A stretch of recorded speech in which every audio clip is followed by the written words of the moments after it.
Hello guys. तो ये थोड़ा पोस्ट मॉडर्न पीरियड में ना अक्सर हम लोग को कन्फ्यूज़न हो जाता है पोस्ट मॉडर्न पीरियड में, क्योंकि उसी टाइम हम लोग को इंडो ग्रीस के बारे में पढ़ना होता है, उसी टाइम शक्स, पार्थियंस, कुशाना के बारे में, कुशाना यानी कि कनिष्क के बारे में, और उसी अदर सेम टाइम हम लोग को पढ़ते हैं मौर्यन के बाद से शुंगा पीरियड पढ़ते हैं, उसके बाद कनवा पीरियड पढ़ते हैं, कनवा डायनेस्टी पढ़ते हैं सॉरी, और शुंगा डायनेस्टी पढ़ते हैं। और उसी सेम टाइम पे हम लोग को सातवाहन डायनेस्टी पढ़नी होती है। उसी टाइम पे फिर हम लोग चेदी डायनेस्टी यानी कि कलिंगा डायनेस्टी, कलिंगा का एरिया, कलिंगा एरिया यानी कि चेदी डायनेस्टी में हम लोग खारवेल, नाम तो सुना ही होगा आप लोगों ने, खारवेल यानी कि हाथी गुफा इंस्क्रिप्शन जो रहता है वो इन्हीं से रिलेटेड है। और उसी टाइम पे हम लोग चेरा, चोला और पांड्या यानी कि संगम पीरियड भी उसी टाइम पे पढ़ते हैं। संगम पीरियड भी उसी टाइम पे पढ़ते हैं।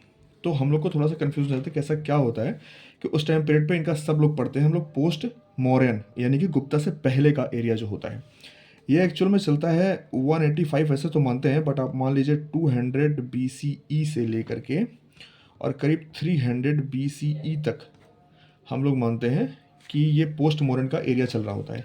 इस टाइम पीरियड पे हो ये रहा होता है कि एक तरफ तो अपना पाटलिपुत्र रहता है जहाँ पर मौर्यन जो होते हैं वो राज कर रहे होते हैं, लेकिन मौर्यन क्या होते हैं कि अशोका के बाद से, ये अशोका जो पीरियड रहता है ना, अशोका के बाद से थोड़ा सा इनकी पॉलिसीज ऐसी होती हैं जैसे कि युद्ध ना करना, धम्मा वाली नीति।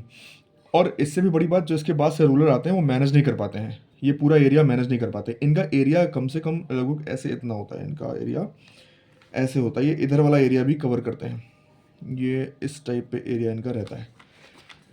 लेकिन इसके बाद से ये लोग मैनेज नहीं कर पाते हैं, तो लास्ट में फिर ब्रदरत आते हैं जिनको मार करके शुंगा डायनेस्टी बनाई जाती है। शुंगा डायनेस्टी के बाद से कनवा डायनेस्टी, कनवा डायनेस्टी के जो वासुदेव रहते हैं वो शुंगा डायनेस्टी के लास्ट रूलर को मार करके फिर कनवा डायनेस्टी बनते हैं। लेकिन ये सारे जो हम लोग स्टोरी पढ़ रहे हैं वो है एक्चुअल में पाटलिपुत्र की। तो ऐसा क्या हो रहा होता है, जो इंडो ग्रीक शक्स और पार्थियन कुशाना के बारे में हम लोग उसी टाइम पीरियड में पढ़ते हैं। तो एक्चुअल में होता ये है कि जब धीरे धीरे ये अशोका के बाद से जब मौर्यन एम्पायर थोड़ा वीक पड़ने लगता है, तो उसी के उसके टाइम पीरियड से थोड़ा सा पहले अगर हम लोग जाएं, क्योंकि चंद्रगुप्त मौर्य के टाइम पे सिकंदर आया होता है, और सिकंदर के बाद से फिर सेल्यूकस निकेटर उसका उत्तराधिकारी रहता है जो वहाँ पर रूल कर रहा होता है। तो सेल्यूकस निकेटर तक, क्योंकि सेल्यूकस निकेटर ने अपनी अपने आप लोगों ने शायद पढ़ा होगा, सेल्यूकस निकेटर ने अपनी पुत्री की शादी कर दी थी चंद्रगुप्त मौर्य से। तो उस टाइम पीरियड तक सब कुछ ठीक चल रहा होता है, लेकिन उसके बाद से यहाँ पर इनस्टेबिलिटी, इसके मरने के बाद से यहाँ पर इस वाले एरिया में इनस्टेबिलिटी आ जाती है।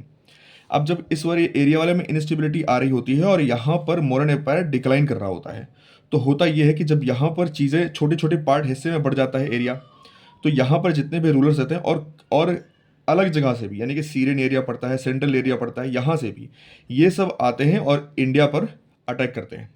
उसी टाइम पीरियड पे जब मॉडर्न एम्पायर यहाँ पर डिक्लाइन कर रहा होता है, मॉडर्न एम्पायर डिक्लाइन कर रहा होता है, जैसे कि मॉडर्न एम्पायर डिक्लाइन करेगा तो फिर शुंगा, फिर कनवा, और उसी टाइम पीरियड पे यहाँ से भी जो होता है वो विरोध शुरू हो जाता है। ओके, तो इसके इसी इसी के टाइम पीरियड पे, इसी समय अवधि के दौरान में जब कनवा डायनेस्टी का लास्ट चल रहा होता है ना, और उसी के बाद सातवाहन डायनेस्टी का फुल्ली इंडिपेंडेंट ये लोग अपना बनाते हैं। बनाते ऐसे हैं कि Satavahana dynasty already Mauryan empire यानी कि जो पहले यहाँ पर राज कर रही होती है उसके सामंत होते हैं। ये सब सातवाहन डायनेस्टी पहले से ही सामंत रहते हैं यहाँ पर। लेकिन चूंकि मॉडर्न पीरियड के बाद से फिर शुंगा डायनेस्टी आती है, शुंगा डायनेस्टी के बाद से कनवा डायनेस्टी आती है, तो कनवा डायनेस्टी जब लास्ट रूलर कनवा डायनेस्टी का होता है, सातवाहना ने उनको मार दिया और यहाँ पर इंडिपेंडेंट रूल यहाँ पर अपना स्थापित कर देते हैं लोग। ठीक है, और उसी टाइम पे ये कलिंगा एरिया, कलिंग वाला एरिया रहता है, वो भी फ्री हो जाता है, जहाँ पर चेदी डायनेस्टी अपना आती है, चेदी डायनेस्टी रूल करती है। वहीं पे राजा खारवेल जो रहते हैं वो उसी डायनेस्टी के हैं। और उसी टाइम पीरियड पे क्या हो रहा होता है कि चेरा, चोला और पांड्या भी राज कर रहे होते हैं नीचे के साइड में, जैसे कि यहाँ पे मैंने छोड़ दिया था ये। इसका मतलब ये है, यहाँ पे मैंने ये छोड़ दिया था, इसका मतलब ये है कि अशोकन टाइम पीरियड पे ही हम लोग कई सारे एडिक्ट में ऐसा पाते हैं कि ऑलरेडी चेरा, चोला और पांड्या यहाँ पर राज कर रहे होते हैं। ऐसा नहीं कि ये लोग बाद में आते हैं, बट हम लोग पढ़ते हैं पोस्ट मॉडर्न पीरियड में इसको पढ़ते हैं। तो हम लोग देखेंगे कि ये जैसे ये कमज़ोर पड़े तो यहाँ पर फिर अटैक शुरू हो जाता है इंडो ग्रीकन्स का, उसके बाद शाक्स का, उसके बाद पार्थियंस का, उसके बाद कुशाना यहाँ पर अटैक कर रहे होते हैं। और सेम पीरियड पे सातवाहना आज़ाद हो जाते हैं, इंडिपेंडेंट किंगडम बनाते हैं, यहाँ पे कलिंगा बनाते हैं, यहाँ पे चेरा, चोला, पांड्या ऑलरेडी रूल कर रहे होते हैं। इसका मतलब अगर हम लोग देखें तो ये कुछ ऐसा हो रहा होता है कि इस समय यहाँ पर अटैक हो रहा होता है, तो ये वाला एरिया बहुत ही इनस्टेबल रहता है इंडिया का।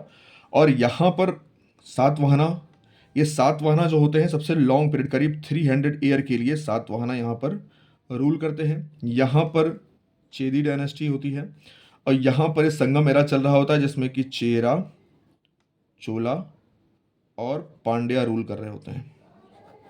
ओके, तो अगर हम लोग देखें तो ये इस टाइम पोस्ट मौर्यन का अगर हम लोग देखें तो ऐसा बनता है इसका मैप। और जहाँ पे हम लोग इसके बारे में ये जो बाहर के अटैकर्स हैं यानी कि इंडो ग्रीकन्स तक पार्थियन और कुशाना के बारे में पढ़ते हैं एक एक करके। और ऐसे उसके बाद से फिर हम लोग जो यहाँ पर राज कर रहे होते हैं उसके बाद से उसी सेम पीरियड पे हम लोग शुंगा के बारे में पढ़ते हैं, फिर कनवा के बारे में पढ़ते हैं, और उसके बाद उसी टाइम पीरियड पे सातवाहना, क्योंकि इसको बाद में ये आते हैं उसके बाद से सामंत रहते हैं मौर्यन के, तो उनके बारे में पढ़ते हैं। फिर चेरा चोरा पांड्या के बारे में यानी कि संगम पीरियड के बारे में हम लोग पढ़ते हैं। आई होप आप लोगों को समझ में आया होगा, थोड़ा सा हेल्प हुई होगी। और ये भी एक एक करके हम लोग फिलहाल तो मतलब इतना सीरियस नहीं है, मतलब इतना डीपली पढ़ने की ज़रूरत नहीं है। पर इंडो ग्रीकन, शक्स, पार्थियन, कुशाना के बारे में, ऐसे ही सातवाहना के बारे में हम लोग अलग अलग करके भी पढ़ सकते हैं। I hope it will help you.